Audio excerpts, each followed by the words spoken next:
요한복음 12장 6월절 엿새 전에 예수께서 베다니에 이르시니 이곳은 예수께서 죽은 자 가운데서 살리신 나사로가 있는 곳이라. 거기서 예수를 위하여 잔치할 때 마리아는 일을 하고 나사로는 예수와 함께 앉은 자 중에 있더라.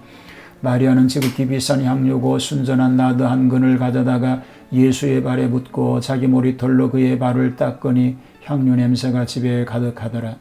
제자 중 하나로서 예수를 잡아줄 가롯 유다가 말하되 이 향료를 어찌하여 300데나리온에 팔아 가난한 자들에게 주지 아니하였느냐 하니, 이렇게 말하면 가난한 자들을 생각함이 아니요 그는 도둑이라 돈궤를 막고 거기 넣는 것을 훔쳐 가밀러라.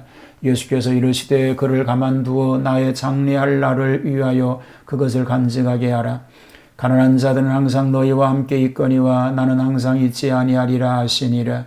유대인의 큰 무리가 예수께서 여기 계신 줄을 알고 오니 이는 예수만 보기 위함이 아니요 죽은 자 가운데서 살리신 나사로도 보려 함일러라. 대제사장들이 나사로까지 죽이려고 모의하니 나사로 때문에 많은 유대인이 가서 예수를 믿음일러라. 그 이튿날에는 명절에 온 큰 무리가 예수께서 예루살렘으로 오신다는 것을 듣고 종려나무 가지를 가지고 맞으러 나가 외치되 호산나 찬송하리로다. 주의 이름으로 오시는 이 곧 이스라엘의 왕이시여 하더라. 예수는 한 어린 나귀를 보고 타시니 이는 기록된 바 시온 따라 두려워하지 말라 보라 너희 왕이 나귀 새끼를 타고 오신다 함과 같더라.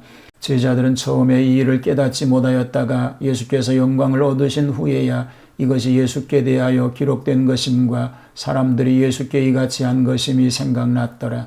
나사로를 무덤에서 불러내어 죽은 자 가운데서 살리실 때에 함께 있던 무리가 증언한지라. 이에 무리가 예수를 맞으면 이 표적 행하심을 들었음일러라.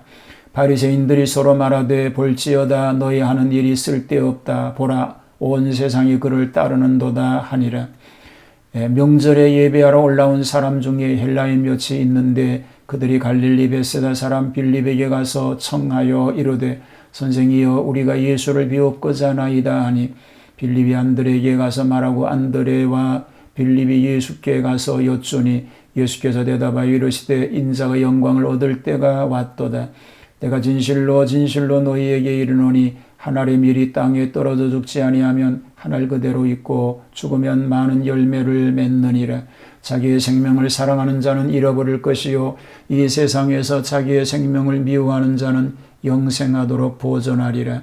사람이 나를 섬기려면 나를 따르라. 나 있는 곳에 나를 섬기는 자도 거기 있으리니 사람이 나를 섬기면 내 아버지께서 그를 귀히 여기시리라. 지금 내 마음이 괴로우니 무슨 말을 하리요. 아버지여 나를 구원하여 이 때를 면하게 하여 주옵소서. 그러나 내가 이를 위하여 이 때에 왔나이다. 아버지여 아버지의 이름을 영광스럽게 하옵소서 하시니 이 하늘에서 소리가 나서 이르되 내가 이미 영광스럽게 하였고 또다시 영광스럽게 하리라 하시니, 곁에 서서 들은 무리는 천둥이 울었다고도 하며 또 어떤 이들은 천사가 그에게 말하였다고도 하니, 예수께서 대답하여 이르시되 이 소리가 난 것은 나를 위한 것이 아니요 너희를 위한 것이니라. 이제 이 세상에 대한 심판이 이르렀으니 이 세상의 임금이 쫓겨나리라. 내가 땅에서 들리면 모든 사람을 내게로 이끌겠노라 하시니, 이렇게 말씀하시면 자기가 어떤 죽음으로 죽을 것을 보이심이로라. 이에 무리가 대답하되 우리는 율법에서 그리스도가 영원히 계신다 함을 들었거늘 너는 어찌하여 인자가 들려야 하리라 하느냐. 이 인자는 누구냐. 예수께서 이르시되 아직 잠시 동안 빛이 너희 중에 있으니 빛이 있을 동안에 다녀 어둠에 붙잡히지 않게 하라. 어둠에 다니는 자는 그 가는 곳을 알지 못하느니라. 너희에게 아직 빛이 있을 동안에 빛을 믿으라. 그리하면 빛의 아들이 되리라. 그들이 예수를 믿지 아니하다 예수께서 이 말씀을 하시고 그들을 떠나가서 숨으시니라. 이렇게 많은 표적을 그들 앞에서 행하셨으나 그를 믿지 아니하니 이는 선지자 이사야의 말씀을 이루려 하심이라. 이르되 주여 우리에게서 들은 바를 누가 믿었으며 주의 팔이 누구에게 나타났나이까 하였더라. 그들이 능히 믿지 못한 것은 이 때문이니 곧 이사야가 다시 일렀으되 그들의 눈을 멀게 하시고 그들의 마음을 완고하게 하셨으니 이는 그들로 하여금 눈으로 보고 마음으로 깨닫고 돌이켜 내게 고침을 받지 못하게 하려 함이라 하였음이더라. 이사야가 이렇게 말한 것은 주의 영광을 보고 주를 가리켜 말한 것이라. 그러나 관리 중에도 그를 믿는 자가 많되 바리새인들 때문에 드러나게 말하지 못하니 이는 출교를 당할까 두려워함이라. 그들은 사람의 영광을 하나님의 영광보다 더 사랑하였더라. 예수께서 외쳐 이르시되 나를 믿는 자는 나를 믿는 것이 아니요 나를 보내신 이를 믿는 것이며 나를 보는 자는 나를 보내신 이를 보는 것이니라. 나는 빛으로 세상에 왔나니 물은 나를 믿는 자로 어둠에 거하지 않게 하려 함이로라. 사람이 내 말을 듣고 지키지 아니할지라도 내가 그를 심판하지 아니하노라. 내가 온 것은 세상을 심판하려 함이 아니요 세상을 구원하려 함이로라. 나를 저버리고 내 말을 받지 아니하는 자를 심판할 이가 있으니 곧 내가 한 그 말이 마지막 날에 그를 심판하리라. 내가 내 자의로 말한 것이 아니요 나를 보내신 아버지께서 내가 말할 것과 이를 것을 친히 명령하여 주셨으니 나는 그의 명령이 영생인 줄 아노라. 그러므로 내가 이르는 것은 내 아버지께서 내게 말씀하신 그대로니라 하시니라. 자, 오늘은 요한복음 12장입니다. 예수님의 최후순환 주간으로 들어가는 내용으로 연결되지요. 자, 나사로의 부활로 인하여 그 가정에서 예수님을 초청한 일과 예루살렘 입성의 기사가 연결되고 있습니다.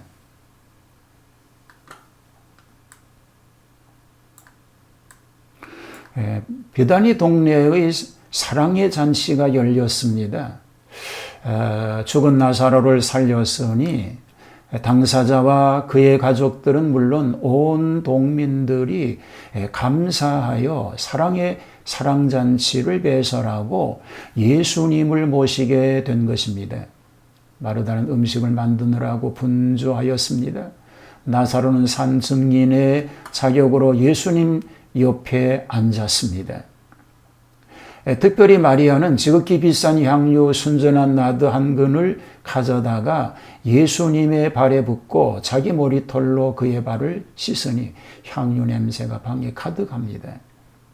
마가복음 14장 3절에는 기름 담은 옥합을 들고 와 옥합을 깨뜨려 기름을 부었다고 하였습니다. 자, 그런 고로 마리아는 물질을 바치고 몸과 마음 다 바친 헌신의 모범자가 되었습니다. 그러나 제자 중에 하나인 가롯 유다는 향유를 300데나리온에 팔아 가난한 자를 구제하자고 제안합니다. 저는 돈꾀를 맡아 공금을 종종 훔쳐갔다고 말합니다. 마리아가 예수님께 기름을 부어드린 것은 낭비처럼 생각하고 구제에 쓰게 되면 도둑질할 기회를 엿보려고 한 것입니다. 예수님께서는 자기의 장래를 위한 것이라고 하시면서 가난한 자를 구제하는 일은 언제든지 기회가 있으니 할 수 있다고 타일렀습니다. 대제사장들의 음모입니다. 유대인들의 많은 무리가 예수님께서 베다니에 계신 줄 알고 많이 찾아오니 예수님뿐만 아니라 죽었다가 부활한 나사로를 직접 보려고 모여들었습니다. 대제사장들은 시기와 질투, 적개심이 폭발하여 살아있는 증인인 나사로까지 죽이려고 하였습니다. 나사로 까닭에 많은 유대인들이 예수님을 믿게 된 까닭인 것입니다. 유대 교권주의자들은 영적 지도력을 상실하고 살인을 음모하니 얼마나 모순인가를 보여줍니다. 예루살렘에 예수님이 입성하시죠. 그 이튿날입니다. 명절인데 온 큰 무리가 예루살렘에 입성하시는 예수님을 열광적으로 환영합니다. 그들은 베다니나 예루살렘 사람들만 아니라 전국에서 유월절을 지키기 위해 모인 사람들이니 전 국민의 대표라고 할 수 있습니다. 그들은 예수님을 국왕이나 개선 장군을 환영하는 방법으로 종려나무 가지를 흔들면서 호산나를 불러 열광적 환영을 한 것입니다. 예수님은 영광의 상징인 나귀를 타시고 예루살렘에 입성하셨으니 스가랴 선지자의 예언이 이루어지게 된 것입니다. 드디어 바리새인들의 태도는 자포자기며 그들의 어조는 절망적으로 표현됩니다. 또 이들의 절망적인 말은 좋은 예언이 되기도 합니다. 역사를 통하여 예수님을 핍박하였던 모든 수작은 다 쓸데없습니다. 오히려 온 세상은 예수님을 열심히 따르고 있는 것이니 복음은 핍박과 비례하는 것이라고 말할 수도 있는 것입니다.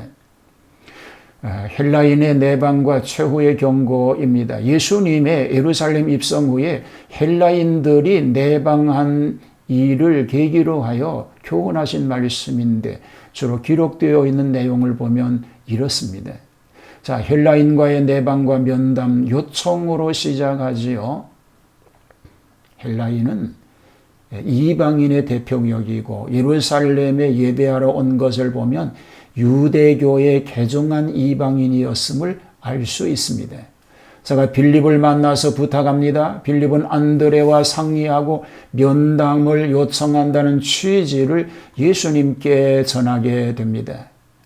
예수님은 즉각적으로 한 알의 밀이 땅에 떨어져 죽어야 많은 열매를 맺는 것처럼 자신이 순환의 때가 된 것을 알려주시고 자신의 마음이 민망함으로 기도하기를 아버지여 나를 구원하여 이 때를 면하게 하옵소서.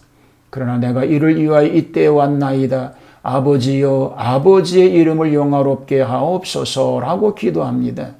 그때 즉각 하늘의 음성이 들립니다. 내가 이미 영화롭게 하였고 또다시 영화스럽게 하리라고 하십니다. 곁에 섰던 사람들은 우레가 울었다고도 합니다. 어린이들은 천사가 말하였다고도 말하기도 했습니다. 예수님은 이 소리는 너희를 위한 것이라고 제자들에게 말씀하셨습니다. 그리고 최후의 말씀을 하시죠. 아직 잠시 동안은 빛이 있을 터이니 빛이 있을 동안에 빛을 믿으면 빛의 아들이 되어서 계시하시는 모든 말씀을 밝히 보며 그 안에서 살게 된다고 하는 교훈을 하셨습니다. 유대인의 불신앙이지요. 유대인의 불신앙의 원인은 하나님의 예지와 예정에 의한 사실임을 선지자 이사야의 예언을 응하게 합니다. 자, 선지자 이사야의 글에 이렇게 소개가 되고 있는 것입니다. 그들 유대인들은 강팍하여 불신앙으로 하나님을 대적함으로 하나님께서는 그들의 불신앙에 방임하사 구원을 포기하게 하셨다는 뜻입니다. 그러나 관원 중에도 저를 믿는 자가 많았으니 예컨대 니고데모나 아리마대 요셉과 같은 신자가 있었으나 누구든지 예수를 그리스도라고 믿으면 출교한다는 결의 때문에 감히 드러나게 말하지는 못하였던 것입니다. 자, 이는 사람의 영광을 하나님의 영광보다 더 사랑하였다라고 말할 수 있습니다. 마지막 날과 심판에 대한 얘기입니다. 자, 예수님께서 세상에 오신 목적은 세상을 심판하려는 것이 아니요 구원하려고 오셨습니다. 그러나 외쳐 가르쳐 주었어도 듣지 않고 믿지 않으니 이들 불신자를 새삼스럽게 심판한 것이 아니라 죄값으로 인하여 이미 정죄받은 그 상태에 그대로 있게 되는 것입니다. 주님이 세상에 계실 때 직접 심판을 안 하셔도 그가 말씀한 복음의 진리는 천지가 지나가도 불변하시기 때문에 최후의 날, 즉 그리스도의 재림하시고 죽은 자를 부활시키시는 날에 심판하실 것입니다. 또한 심판의 기준이 될 것입니다. 이 말씀이 권위가 있는 것은 자의로 하신 말씀이 아니라 그를 보내신 아버지의 명령에 의한 말씀이기 때문입니다. 그러나 성부와 성자는 일체시요 또한 성자의 뜻은 성부의 뜻을 그대로 준행하는 것이니 성자의 말씀은 결국 성부의 말씀이요 또한 성자 자신의 말씀이기도 한 줄로 믿습니다. 하나님의 말씀은 생명이십니다. 이 생명의 말씀을 그리스도는 그대로 전한다고 하시고 계십니다. 그러므로 그리스도의 말씀도 생명의 말씀인 것입니다. 오늘 우리는 생명의 말씀을 들으면서 묵상하면서 그 말씀을 믿고 그 말씀대로 살아 하나님의 놀라운 은혜와 복을 받아 누리게 되기를 축복합니다. 하나님, 주님 오실 때에 그 영광의 자리에 참여할 수 있는 복이 있게 하여 주시옵소서. 주님의 말씀을 바로 읽고 묵상하고 깨달아서 그 말씀대로 주님의 나라를 준비하는 복된 삶 다 되게 하여 주시고 오늘 우리 가족 모두에게도 이런 은혜가 넘치도록 함께하여 주옵소서. 예수님 이름으로 기도하옵나이다. 아멘.